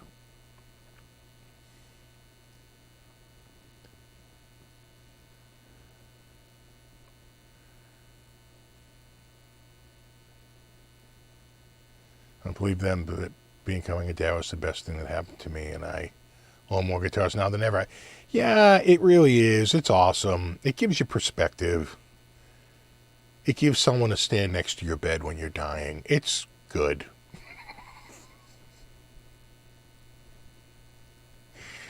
Do you use the thicker picks due to hand issues because you like them? I gravitated to them because I like the inflexibility of them. I don't want any flex at all. And so I really went with them. And I found that when they were too thin, they slipped out of my hand a little bit easier. So it was finding the right thickness, and so forth. The real big Hufschmidt picks, I would say it's more 60% or 70% art and, 30 or 40% function. I don't see myself using these on a regular, but quite frankly, I don't even want to scratch them. It's sort of like, the guitar pick is the embodiment of the guitar, and they're in a lot of different materials, and I just feel it's like a little tribute to them. And, some people collect those like little mini, I've talked about this several times, but some people collect those little mini guitars, and they're cool, whatever, but they're just sort of a thing to look at. It's 100% art. Whereas these are art, but there's also some function. You can play them. They're perfectly functional. I like taking them and putting them out in a bowl and having people come over and go, check out these picks. And they're like, oh my God. And they, and they're looking at them and it's like, let me try this one. Let me try, can I even play? And then like Bobby, he was playing one. He's like, one, I can't believe that I can actually play with this pick. And two, am I liking this right now? Like, do I actually like this big giant pick, right? Kind of a weird thing that happens. You find out that they're actually fairly easy to use, and you might, if you're not careful, you just might like it.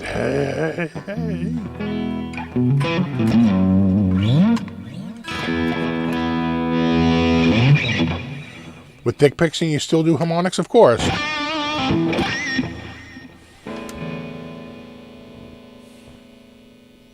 You guys want to take bets? 15 millimeter pick,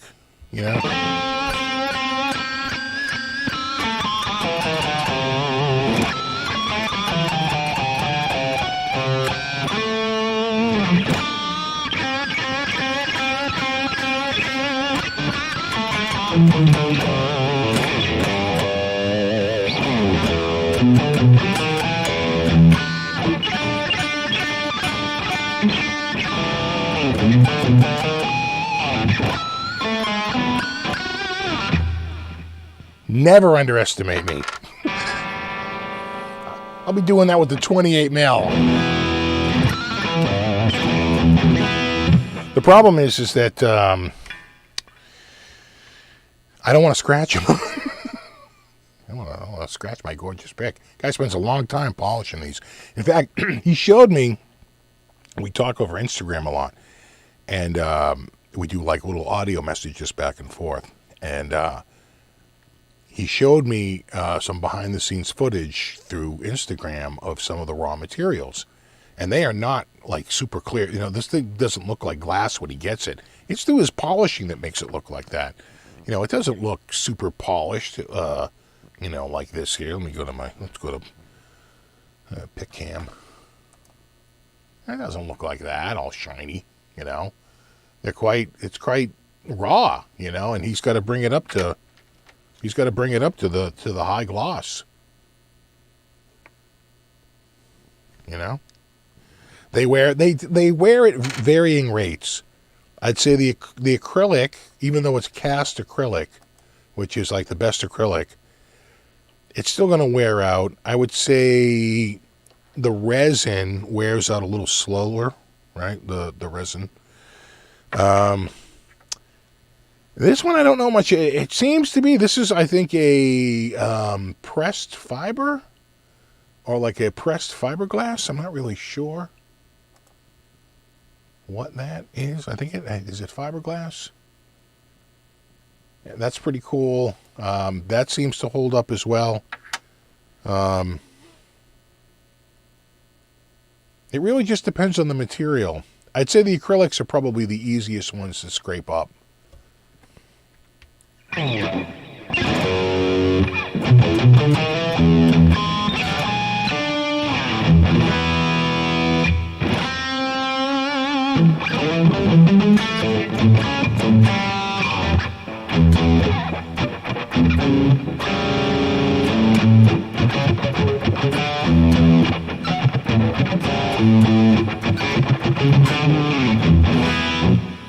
What brand of sockets and ratchets do you use on your car home repairs? I'm an old school Craftsman guy. Now, I know Craftsman isn't what they used to be, but I friggin' love Craftsman because, I'd find a friggin' screwdriver in a parking lot and I'd run it right down to Sears and get a new one. God, I love that lifetime warranty thing. So anyway, yeah, I've always been sort of a Craftsman guy. Now, we had the garage for years. We had Snap-on, we had Mac, we had, who was the yellow truck? There was Snap-on, there was Mac, and I forget, thought there was one more that was kind of a yellow truck. I can't remember the brand. But there was a few different ones out there. But God, I always felt bad. I don't think those Snap-on guys, those trucks were very, very gas inefficient. They weighed a ton because they had so much crap on them. They're all independent dealers. They're extending lines of credit to friggin' mechanics. It's like, I feel like those guys lost their shirt. I feel Cornwell. It was Cornwell. That was it, Cornwell. No, Kenneth had it right. Oh my God, maybe it was Matco. Oh my God, it could have been Matco. Oh, now I don't know. Now I don't know what to believe. Oh, it was either Cornwell or it was Matco. Maybe it was Matco. Oh, geez, I don't know now. Because I remember Cornwell. Yeah. Damn.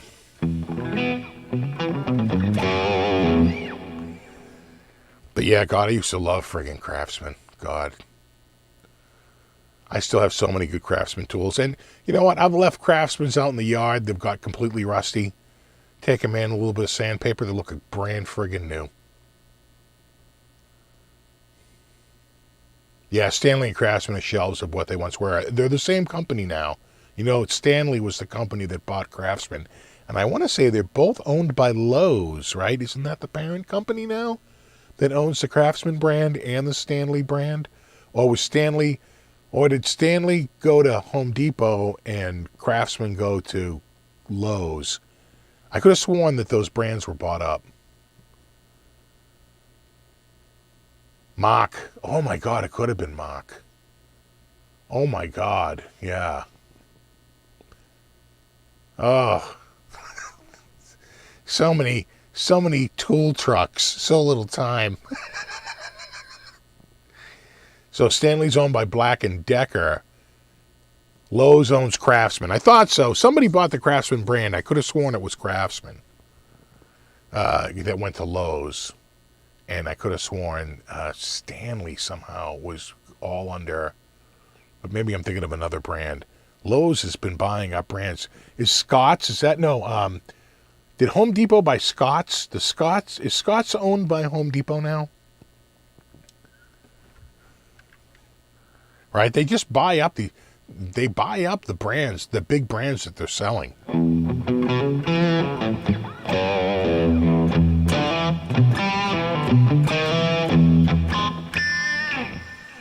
Yeah, Craftsman. Well, Craftsman had moved. They cut a deal with Ace Hardware for a few years ago. They've been in Ace Hardware for a little bit, but they weren't in Lowe's. That was the big thing. But I don't think they're going to break their deal with Ace because they don't need to be exclusive to Lowe's. Yeah, Matco is the yellow and white truck. Yeah, I think it was. I think it was a yellow one. I think it was Matco. I think it was Matco was the yellow truck. God, the things you remember, that was the 80s.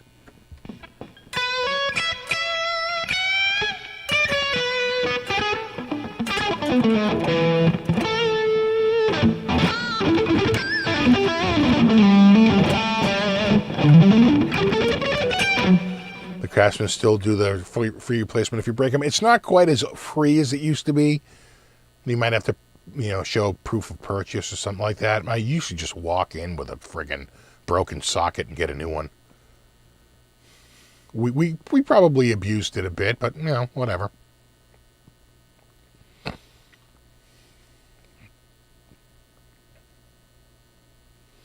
Oh, Craftsman was huge. They had I have a Craftsman marine battery charger that I've been using for friggin' 20 years. Longer, 30 years.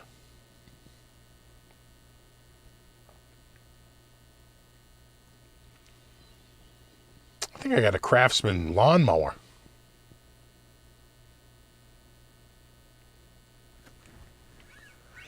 Yeah, Harbor Freight. The problem with Harbor Freight is I had a Harbor Freight. Set of nut drivers, and it was like some of the worst crap. I went to go turn something, and the socket just broke right off the end of it, like instantly. Like it wasn't welded on. It like went down the end and was like pressed on, and the second I did it, it just broke the press, and I was like, "Oh, you cannot be serious!" Like it was tack welded, like instead of like strip welded on the end. I was like, "What the hell is this?" So yeah, some things Harbor Freight's really good at. I have a I don't know if it's Harbor Freight, but it's one of their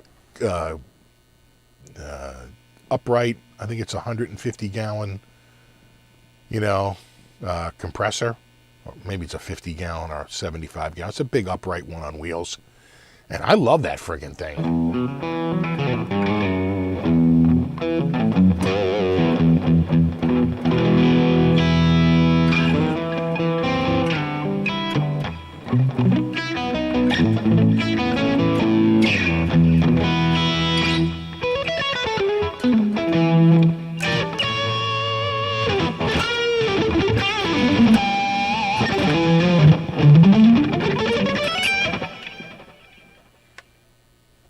You know what I like? A lot of people who live near a Home Depot, you wind up getting a lot of Ryobi, right? Isn't that a Home Depot brand, Ryobi?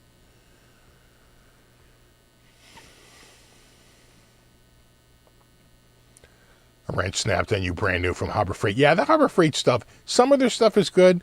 You know what Harbor Freight's good for? An anvil, right? Maybe a vise. Even that I'm a little suspect on. But a lot of their hand tools are just garbage. You know who's good for tools? Believe it or not, they don't carry a lot, but when they do carry them, they're pretty good. Costco. I've walked out of Costco with screwdriver sets that were just amazing. A full set of screwdrivers, all the wonderful handles, because they do a good job like scouting out quality products. So I've had good luck with some of the Costco. Again, they don't carry a lot of tools, but when they get like a socket set or they get like a freaking screwdriver set, and it's short money, right? These are what I would call commercial tools, not professional tools, consumer tools, right? They're pretty good. They're pretty good. They do a pretty good job buying there. Whoever does their buying does a good job at like finding good quality products.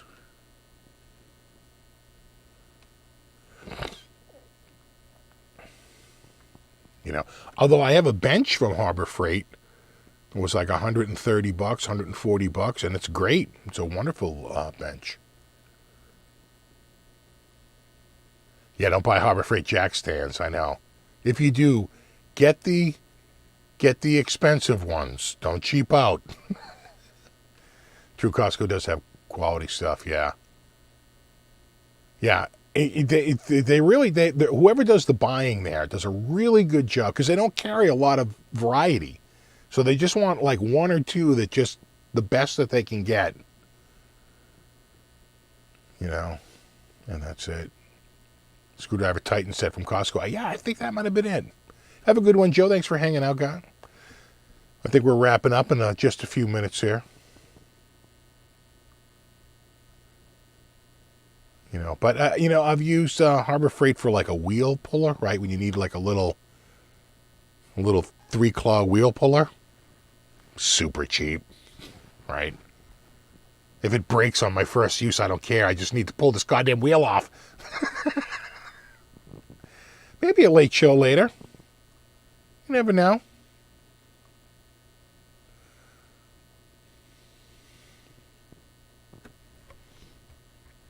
You've got the Harbor Freight bench and it's okay. Yeah, I got one. I got one recently, maybe 6 months ago or a year ago, and I've been happy with it. It's pretty sturdy. I did tie mine into the wall with brackets, so that makes it extra sturdy, right? I used some L brackets on the sides, and I tied both end into the wall so that it's not wobbly at all. It's like rock solid. So mine probably feels a little bit more solid just because it's literally mechanically attached to the back wall.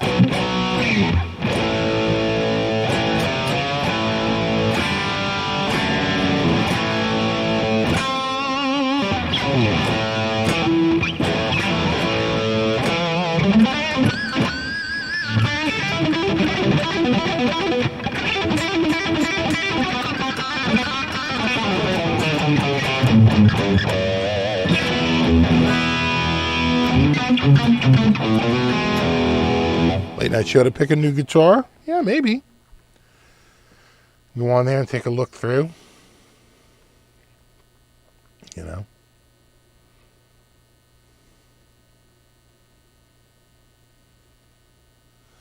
you lost a friend or a car falling on him. Yeah. Yeah, I've never, I have had a car fall off it's a long story, but I did have a car fall off a lift onto its side in the garage. And we had to push it back. We had to push it back over onto its bottom. Car fell off the thing right on its side, right on the freaking side. The car was up. We got it. And I was shocked it did not have a lot of damage. It had a tiny bit of damage on the front fender. And that was it. We could not believe it. Because it didn't really fall all that far. It probably only fell like a foot by the time it actually fell over. But yeah, it fell off the lift. Crazy.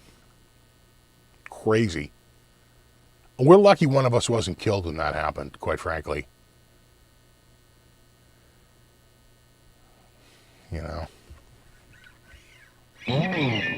Had a friend's bike rack fall off a car. I remember my wife using it, and she was taking the bike somewhere, and I'm like, you cannot seriously think you're just gonna drive down the street with this? I think you're crazy. And we really tied it in and all that, and I'm like, I think you are insane. Bike rack hanging off the back of this Kia. But they made it. And then, of course, when she got down there, she was all nervous about coming back because I wasn't there to, like, tie everything in. She was like, bikes, I'm like, ugh. Did you really need to ride a bike on the trip? Did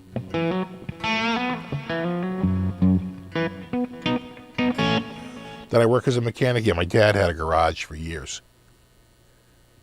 We had a pretty big one too. 5 bays.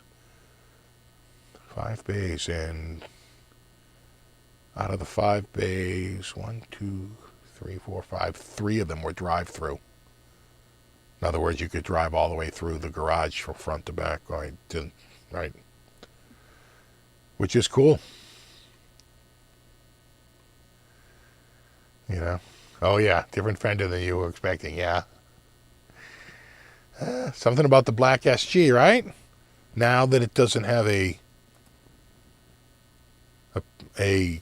pick guard, we finally took the plastique off.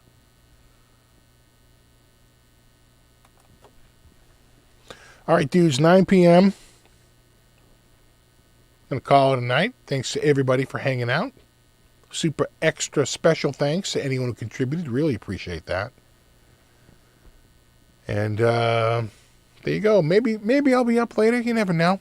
Could happen.